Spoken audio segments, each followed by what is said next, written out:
2024 లేదా 25లో డిగ్రీ లేదా బీటెక్ చదివారా? సాఫ్ట్‌వేర్ జాబ్ కోసం ఎదురు చూస్తున్నారా? అయితే కోడ్ జ్ఞాన్ 100 డేస్ కోర్సులో చేరండి, జాబ్ సాధించండి.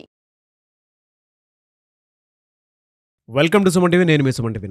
ఎవరైనా సరే రికవరీ ఏజెంట్స్ వ్యక్తిగతంగా బారోవర్స్ని కలవడానికి వెళ్ళేటప్పుడు కొన్ని నియమాలు అయితే ఖచ్చితంగా పాటించాల్సి ఉంటుంది. ఆ నియమాలు ఏంటి, ఏ విధంగా ఉంటాయి? ఒకవేళ ఎవరైతే ఆ లోన్ కట్టాల్సినటువంటి వాళ్ళు ఉంటారో, మీకు తెలియకుండా, మీకు సంబంధం లేకుండా ఎవరైనా సరే రికవరీ ఏజెంట్స్ మీ ఇంటికి వస్తున్నారు అని అంటే వాళ్ళకు కూడా ఈ వీడియోని ఒకసారి చూపించండి. ఈరోజు మనతో పాటు ప్రముఖ అడ్వకేట్ శశికాంత్ గారు ఉన్నారు. వారి మాటలో తెలుసుకుందాము ఆ నియమాలు ఏంటి అనేది.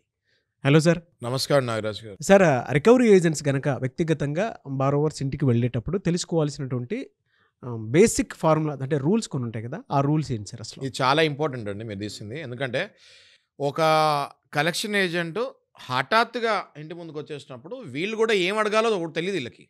వీళ్ళు డిఫెండింగ్ మోడ్లోనే ఉంటారు, వీళ్ళు భయపడుతూ ఉంటారు ఒక కలెక్షన్ ఏజెంట్ ఇంటికి రాగానే. వాళ్ళకి ఇది అద్భుతమైన క్వశ్చన్ మీరు అడిగింది. ఒక 7 నియమాల వరకు ఉన్నాయండి. ఈ 7 నియమాలు వాళ్ళు పాటిస్తున్నారా లేదా అని చూస్తే ఒక్క రికవరీ ఏజెంట్ని కూడా ఇంటి ముందు మీరు ఉంచరు, వెళ్ళగొడతారు. వాళ్ళు కూడా వెళ్ళిపోతారు. ఒక్క మాట కూడా మిమ్మల్ని అనుకుంటే వాళ్ళు వెళ్ళిపోతారు. మనం పాయింట్ టు పాయింట్ వెళ్దాం. ఈ 7 పాయింట్స్లో ఫస్ట్ పాయింట్ నాగరాజు వాళ్ళు చేయాల్సింది ఏంటి అంటే, వాళ్ళ దగ్గర ఒక ఐడి కార్డు ఉండాలి. ఐడి కార్డులో ఏముండాలి?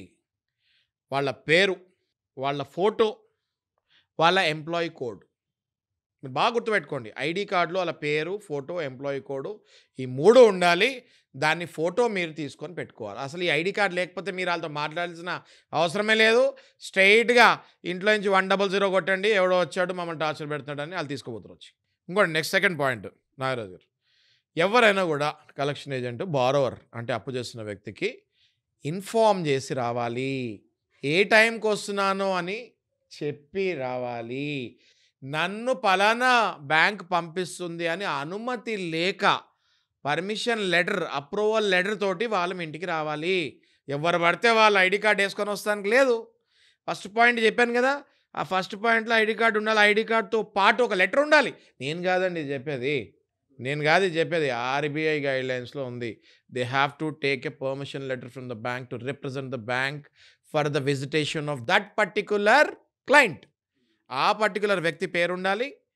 నిన్ను పంపిస్తున్నా అన్నది బ్యాంక్ నుంచి లేకుండాలి. ఆ లెటర్ హెడ్ మీద అది మీకు చూపించాలి. ఓకే. నెక్స్ట్ థర్డ్ పాయింట్ నారాజు గారు, 7 to 7 AM to 7 PM ఈ మధ్యలోనే రావాలి. లెటర్ ఉంది మీ దగ్గర, ఐడి కార్డు కూడా ఉంది, లెటర్ కూడా ఉంది, 2 ఉన్నాయి. అయినా కూడా మీ ఇష్టం వచ్చినప్పుడు వస్తానికి లేదు. 7 నుంచి 7 AM to 7 PM మధ్యలోనే రావాలి. ఖచ్చితంగా ఇది పాటించాలి. 7కి ముందు వచ్చినా 7కి తర్వాత వచ్చినా ప్లీజ్ కాల్ 100. పోలీస్ వాళ్ళకు కూడా తెలియకపోతే ఆర్బీఐ గైడ్లైన్స్ వాళ్ళకు కూడా చూపించండి. వాళ్ళు వచ్చి వీళ్ళని ఎల్లగొడతారు. నెక్స్ట్ ఫోర్త్ పాయింట్, శాంతియుతంగా వ్యవహరించాలండి. నాగరాజు గారు వచ్చారా, మీ పేరేంటండి, కరెక్టేనా, ఇది మీరేనా, అప్పు తీసుకున్నారు కదా, ఒక ఈఎంఐ బౌన్స్ అయింది, మీరు కట్టాలి. అంతేగాని కట్టవా, తిన్నావా, తింటాం తెలుసు, కడతాం తెలీదా, ఇట్లాంటి మాటలు మాట్లాడితే మళ్ళీ అది violation of RBI fair practising code. డెఫినెట్గా అది రికార్డ్ చేయండి. రికార్డ్ చేసిన తర్వాత ఆర్బీఐకి మనము ఒంబడ్స్మెన్కి అది పెన్డ్రైవ్తో ద్వారా కానీ లేకపోతే ఆ ఫైల్ని అటాచ్మెంట్ చేసి మెయిల్ పెడదాము. వెంటనే వాడి జాబ్ పోతుంది. ఓకే. అంతేకాదు నాగరాజు గారు, మహిళలు ఉన్న ప్లేస్కి పోతే అసలు రాకూడదు. ఏది, రాత్రి 7 తర్వాత. ఇది కాకుండా ఇప్పుడు ఆర్బీఐ ఫెయిర్ ప్రాక్టీసింగ్ కోర్సులో ఏమేమి వస్తాయి? ఇంటి ఫోటోలు తీయకూడదు, మహిళల ఫోటోలు తీయకూడదు, ఎవరు పడితే వాళ్ళ ఫోటోలు తీయకూడదు, మీ ఫోటో తీసుకెళ్ళి ఇంటి పక్కన వాళ్ళకి చూపించకూడదు, 4-5 కలిసి గుంపుగా మీ ఇంటికి రాకూడదు. ఏది, ఏజెంట్లు అని చెప్పి 4 మొన్న క్లయింట్ 5 పాటు నాకు ఫోటో చూపించాడు, కాన్ కేస్. వెంటనే I ask them to get out. ఆ 5 పాటు ఇంటికి వచ్చారండి. 5 ఏంటండి, డెకాయిటీ చేయనీకి వచ్చిరా. డెకాయిటీ సహజంగా డెకాయిటీ అంటే 5 వస్తే 6 వస్తే డెకాయిటీ అంటారు. అది డెకాయిటీ కిందకి వస్తుంది అది. So they are not suppose to come in group. 6వ పాయింట్ అండి ఇది.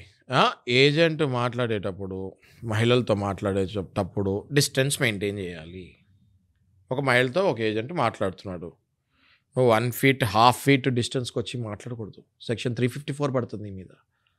ఓకే, అసభ్యంగా మాట్లాడితే, మిస్కండక్ట్ చేస్తే నీ మీద క్రిమినల్ యాక్షన్ తీసుకుంటారు. మహిళల్ని తాకావంటే మాత్రం అవుట్. అంటే కలెక్షన్ వాళ్ళకి చెప్తున్నా ఇది. ఈ అవేర్నెస్ నేను ఇచ్చేది అప్పు తీసుకున్న వాళ్ళు కాదండి. ఈ awareness is for collection agents. దయచేసి మీ కలెక్షన్ ఏజెంట్స్కి ఈ వీడియో ఫార్వర్డ్ చేయండి. ఎవరైతే మహిళలు ఇలాంటి ఇబ్బందులు మీ కలెక్షన్ ఏజెంట్లో పడుతున్నారో ఫోన్ ద్వారా కానీ మెసేజ్ ద్వారా కానీ ఇంటి దగ్గరకు వచ్చి మాట్లాడతాం కానీ ఒకవేళ బై మిస్టేక్ టచ్ చేసినా కానీ దయచేసి మీరు కెమెరా పెట్టుకోండి ఇంటి ముందు, ఆ వీడియో నాకు ఫార్వర్డ్ చేయండి. మేము ఇమ్మీడియట్గా యాక్షన్ తీసుకుంటాము, వాళ్ళని అరెస్ట్ చేపిస్తాము. లాస్ట్ అండి 7వ పాయింట్ నారాజు గారు, గత డ్యూ డీటెయిల్స్ చెప్పాలి మీరు. ఓకే, అంటే ఎన్ని ఈఎంఐలు కట్టలేదు మీరు, దానికి ఇంట్రెస్ట్ ఎంత పడుతుంది, ఇవన్నీ క్లియర్. మీ లోన్ అకౌంట్ నెంబర్ ఎంత, పొలైట్గా చెప్పాలి. చాలా పొలైట్గా చెప్పాలి. ఇప్పుడు నేను మాట్లాడినట్టు కూడా మాట్లాడకూడదండి వాళ్ళు. నేనంటే వీడియోలో రావాలి, అలా తెలియాలి అని మాట్లాడుతారు. ఇలా కూడా మాట్లాడకూడదు వాళ్ళు. They have to speak very politely, very normally. చాలా ఒక 5 స్టార్ హోటల్కి వెళ్తే ఎంత బాగా రిసీవ్ చేసుకుంటారు అక్కడ వెయిటర్లు, ఎంత మర్యాదగా ఇచ్చి మాట్లాడతారు. అంతే మర్యాదగా మీరు అప్పించినప్పుడు అంతే మర్యాదగా ఇస్తారు కదా, కలెక్ట్ చేసుకునేటప్పుడు కూడా అంతే రెస్పెక్ట్, అంతే గౌరవప్రదంగా మాట్లాడాలి. ముఖ్యంగా ఈ 7వ పాయింట్లో చెప్పేది ఏంటి అంటే, మీ లోన్ అకౌంట్ నంబరు, మీ ఈఎంఐలు, మీ ఇంట్రెస్ట్ ఎంత పడింది, మీ టోటల్ అవుట్ స్టాండింగ్ ఎంత, డీటెయిలింగ్ ఇవ్వాలి. వచ్చేసి నోటికి ఇష్టం వచ్చిన అమౌంట్ చెప్తాము, దానికి ఒక డాక్యుమెంట్ సపోర్టింగ్ లేకపోతాము, నోటి ద్వారానే డైరెక్ట్గా మీది ఇంత అవుట్ స్టాండింగ్ ఉంది మీరు కట్టాలి అని చెప్తే ఖచ్చితంగా అది కూడా ఆర్బీఐ ఫెయిర్ ప్రాక్టీసింగ్ కోడ్ కిందకి రాదు. We can raise a complaint to ombudsman. Okay, ఇన్ని ఉన్నాయండి. ఇన్ని ఉన్నప్పుడు మీరు ఎందుకు డిప్రెషన్కి వెళ్తున్నారు?